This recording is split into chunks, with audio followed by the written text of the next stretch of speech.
স্বপ্নের পথে বিজয়ের সাথে এই স্লোগানকে সঙ্গে করে আয়োজিত হয়েছিল নতুন করে স্পোর্টসের প্রথম আসর।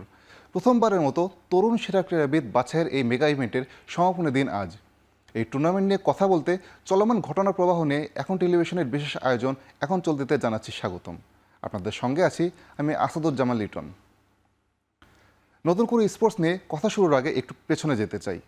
বাংলাদেশের অত্যন্ত জনপ্রিয় শিশু প্রতিভা অন্বেষণ অনুষ্ঠান নতুন করে 1976 সালে প্রখ্যাত চিত্রশিল্পী ও নির্দেশক মোস্তফা মনোয়ারের উদ্যোগে বাংলাদেশ টেলিভিশনে চালু হয়, যার নামকরণ করা হয়েছিল কবি গোলাম মোস্তফার কিশোর কবিতা থেকে।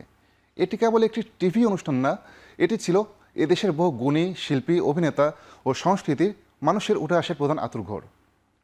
নুসরাত ইমরোজ তিশা, সামিনা চৌধুরী, কনক চাপা, জাকিয়া বাড়ি মামুর মতো অনেকে কিন্তু উঠে এসেছেন এই নতুন কুড়ি থেকে। দীর্ঘ সময় নিয়মিত প্রচারের পর 2005 সালে এটি কিন্তু বন্ধ হয়ে যায় এবং দীর্ঘ বিরতির পর 2025 সালে নতুন করে এই অনুষ্ঠান শুরু হয়।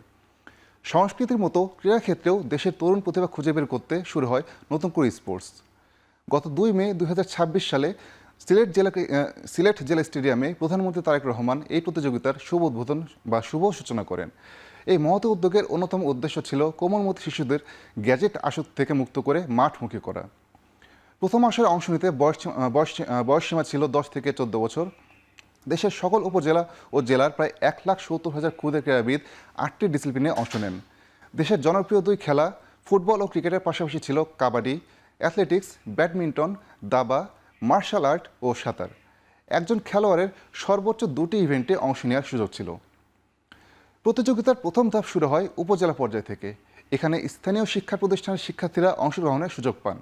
সেখান থেকে কিন্তু একে একে জেলা পর্যায় এবং সেখানে যারা সেরা হন তারা পান আঞ্চলিক পর্যায়ে প্রতিযোগিতার সুযোগ, এবং সেখানে যারা উত্তীর্ণ হন তাদেরকে কিন্তু নেওয়া হয় জাতীয় পর্যায়ে, এবং সারা দেশকে মোট 10টি অঞ্চলে ভাগ করে সেখানে আরেক ধাপ প্রতিযোগিতা অনুষ্ঠিত হয়, এবং সেখান থেকে যারা সেরা হয় তারাই কিন্তু চূড়ান্তভাবে মনোনীত হন এবং চলে আসেন জাতীয় পর্যায়ের জন্য। দেশ জুড়ে চলা প্রতিযোগিতা থেকে বিভিন্ন ইভেন্টের প্রায় 1700 ক্রীড়াবিদ সেরাদের বাছাই করা হয়। তাদের অংশগ্রহণে গত 20 জুলাই মাঠে গড়ায় জাতীয় পর্বের খেলা। মোট 6টি ভেন্যু মিরপুর শেরেবাংলা জাতীয় cricket stadium, Shahid Suhrawardy indoor stadium, Bangladesh army stadium, Shahid Tajuddin Ahmed indoor stadium, Syed Nazrul Islam জাতীয় সুইমিং কমপ্লেক্স এবং দাবা ফেডারেশনে খেলাগুলো অনুষ্ঠিত হয়। খেলোয়াড় বাছাইয়ের ক্ষেত্রে কোনো স্বজনপ্রীতি হয়নি বলে নিশ্চিত করেছিলেন যুব ও ক্রীড়া প্রতিমন্ত্রী আমিনুল হক। তিনি জানিয়েছিলেন যে তারা বিশেষ একটি নির্দেশিকা বানিয়েছিলেন এবং সেই নির্দেশিকা মেনেই কিন্তু প্রতিটি ক্ষেত্রে খেলোয়াড় বাছাই করা হয়েছে, এবং একই সঙ্গে যদি কখনো কোনো ক্ষেত্রে স্বজনপ্রীতির অভিযোগ পাওয়া যায় তবে সেই খেলোয়াড় এবং যারা স্বজনপ্রীতি করেছেন তাদেরকে কিন্তু আইনের আশ্রয়, তাদের বিরুদ্ধে আইনানুগ ব্যবস্থা নেওয়ার কিন্তু কথা জানিয়েছিলেন আমিনুল হক। এর মধ্যে কিন্তু বেশ কিছু ইভেন্টের আমরা সেরা খেলোয়াড় পেয়ে গিয়েছি, যেমন অ্যাথলেটিক্সে লং জাম্পে কিন্তু ছেলেদের বিভাগে সেরা হয়েছেন রংপুরের আহতাব নূর। মেয়েদের বিভাগে কিন্তু সেরা হয়েছেন ফরিদপুর অঞ্চলের ইমা খানম। 200 মিটার স্প্রিন্টে সেরার খেতাব জিতেছেন রাজশাহীর মোহাম্মদ আমান। মেয়েদের এই ইভেন্টে সেরা হয়েছেন ঢাকার মেয়ে মারিয়া। দাবায় বালক বিভাগে চ্যাম্পিয়ন হয়েছেন BAF শাহিন স্কুলের আওসাফ চৌধুরী। আর একই ইভেন্টে বালিকা বিভাগে সাউথ পয়েন্ট স্কুলের ওয়ার্শিয়া খুশবু সেরা শিরোপা জিতেছেন। নতুন করে স্পোর্টসের ক্রিকেট ইভেন্টের প্রথম আসরে বালক বিভাগে শিরোপা জিতেছে রাজশাহী অঞ্চল। শুক্রবার মিরপুর শেরেবাংলা জাতীয় ক্রিকেট স্টেডিয়ামে এই ফাইনালটি অনুষ্ঠিত হয়েছিল, যেখানে রংপুরকে 20টি রানে 19 রানে হারায় রাজশাহী অঞ্চল। এদিন টস জিতে ব্যাটিংয়ে নেমে কিন্তু নির্ধারিত 10 ওভারে 3 উইকেট হারিয়ে 134 রানের বড় সংগ্রহ পেয়েছিল রাজশাহীর ছেলেরা। রংপুর রান তাড়া করতে নামার পর একটু পরেই 20টি হানা দিলে খেলা নেমে আসে 3 ওভারে। ডিএলএস পদ্ধতিতে রংপুরের লক্ষ্য দাঁড়িয়েছিল 47 রান, তবে সেই লক্ষ্য ছুঁতে পারেনি রংপুর। 3 ওভারে 3 উইকেট হারিয়ে 27 রানে থামে তারা। শেষ পর্যন্ত 19 রানের জয়ে শিরোপা নিশ্চিত করে রাজশাহী। একই ইভেন্টে একই দিন অনুষ্ঠিত হয় বালিকা বিভাগের ফাইনাল, যেখানে কিন্তু সেরা হয় ঢাকা অঞ্চল। রাজশাহীর মতো ঠিক 19 রানে জয় পায় ঢাকা অঞ্চলের মেয়েরা। বৃষ্টির কারণে বালিকা বিভাগের ফাইনাল হয় 5 ওভারে। এই ম্যাচে টস জিতে আগে ব্যাটিংয়ে নেমে 4 উইকেটে 48 রানের পুঁজি পায় ঢাকা। রান তাড়া করতে নেমে 6 উইকেটে 29 রানে থামে ময়মনসিংহের ইনিংস। বাংলাদেশ আর্মি স্টেডিয়ামে আজ জাতীয় পর্বের জমজমাট সমাপনী অনুষ্ঠান এরই মধ্যে শুরু হয়েছে, যেখানে অনুষ্ঠিত হচ্ছে ফুটবল ইভেন্টের বালক ও বালিকা বিভাগের 2টি ফাইনাল এবং 2টি 100 মিটার স্প্রিন্টের ফাইনাল। এর মধ্যে কিন্তু ফুটবলে বালক বিভাগের ফাইনাল অনুষ্ঠিত হয়েছে। জমজমাট লড়াইয়ের মধ্যে দিয়ে ময়মনসিংহকে 1-0 গোলে হারিয়ে চ্যাম্পিয়ন হয়েছে সিলেট অঞ্চল। এই ম্যাচে কিন্তু বলা যায় পুরো স্টেডিয়াম কিন্তু কানায় কানায় পূর্ণ ছিল এবং একদম ম্যাচের শেষ দিকে কিন্তু দারুণভাবে একটি গোল করেন সিলেটের খেলোয়াড়, এবং তিনি কিন্তু গোলের পর তার যে উদযাপন এটি কিন্তু ছিল আসলে দেখার মতো। বিকাল 3:30টায় এর মধ্যে শুরু হয়েছে সমাপনী অনুষ্ঠান, যেখানে কিন্তু প্রধান অতিথি হিসেবে উপস্থিত আছেন প্রধানমন্ত্রী তারেক রহমান। তিনি বালিকা বিভাগের ফুটবল ফাইনাল ম্যাচে দ্বিতীয়ার্ধ উপভোগ করবেন এবং সেই ম্যাচে কিন্তু মুখোমুখি হবে রাজশাহী ও রংপুর অঞ্চল।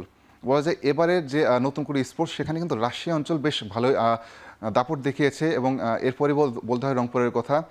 সবচেয়ে হতাশ যদি বলা যায়, সেক্ষেত্রে কিন্তু আমরা বলতে পারি চট্টগ্রাম অঞ্চলের কথা। চট্টগ্রাম, বরিশাল, খুলনা সেই অঞ্চল থেকে কিন্তু আসলে মানে চূড়ান্ত পর্বে কিন্তু খুব বেশি খেলোয়াড় উঠে আসেনি, এবং রাজশাহী অঞ্চলের যা একটু আগে বললাম দাপট দেখা যাচ্ছে। এবং বালিকা বিভাগের এই ফাইনাল শেষে কিন্তু বালক ও বালিকাদের 100 মিটার স্প্রিন্টের ফাইনাল উপভোগ করবেন প্রধানমন্ত্রী। এবং এখানে কিন্তু শেষ নয়, আজ কিন্তু রয়েছে আরও কিছু আয়োজন। বেশ কিছু প্রামাণ্যচিত্র প্রদর্শনী হবে এবং নতুন করে স্পোর্টস 2025-26-এর থিম সঙ্গে সঙ্গে শিশু শিল্পীদের নৃত্য পরিবেশনা থাকবেন, এবং এসব কিন্তু উপভোগ করবেন মাননীয় প্রধানমন্ত্রী।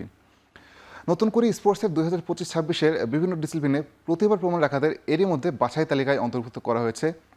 আপনার প্রশ্ন থাকতে পারে যে যারা এই সেরা হচ্ছে তাদেরকে আসলে কী হবে, বা ভবিষ্যতে তাদের জন্য কী অপেক্ষা করছে। তো যারা বাছাইকৃত হচ্ছে তাদের কিন্তু বাংলাদেশ ক্রীড়া শিক্ষা প্রতিষ্ঠান অর্থাৎ বিকেএসপির বিভিন্ন শাখায় রেখে আন্তর্জাতিক মানের ক্রীড়াবিদ হিসেবে গড়ে তোলার পরিকল্পনা রয়েছে যুব ও ক্রীড়া মন্ত্রণালয়ের। বিকেএসপিতে আপনারা জানেন সাভারের যে আসলে যে বিকেএসপি রয়েছে, সেখানে কিন্তু একই সাথে থাকা, খাওয়া, শিক্ষা সব কিছু কিন্তু সেখানে চলতে থাকে, এবং সেখান থেকে কিন্তু জাতীয় পর্যায়ে বা আন্তর্জাতিক পর্যায়ে যে নতুন যে মানে এক কথায় বাংলাদেশকে যে প্রতিনিধিত্ব করবে সেই রকম ক্রীড়াবিদ কিন্তু উৎপন্ন করা হয় বা তাদেরকে কিন্তু সেখানে গড়ে তোলা হয়। আর এখানে এবারে কিন্তু শেষ হচ্ছে না। নতুন করে স্পোর্টসের কিন্তু আজকের পর দ্বিতীয় মৌসুম কিন্তু শুরু হচ্ছে খুব শীঘ্রই। গত 1 জুলাই 2026 থেকে কিন্তু রেজিস্ট্রেশন শুরু হয়েছে, যা চলবে আগামী 31 আগস্ট পর্যন্ত। এবারে যেরকম 8টি ইভেন্ট ছিল, আসরে কিন্তু যোগ হচ্ছে আরও 2টি ইভেন্ট। এগুলো হচ্ছে ভলিবল ও টেবিল টেনিস। যথারীতি কিন্তু প্রত্যেক ক্রীড়াবিদ 2টি করে ইভেন্টে, মানে সর্বোচ্চ 2টি করে ইভেন্টের জন্য রেজিস্ট্রেশন করতে পারবেন, এবং সেখানে দেখাতে পারবেন নিজে কতটা মুনশিয়ানা।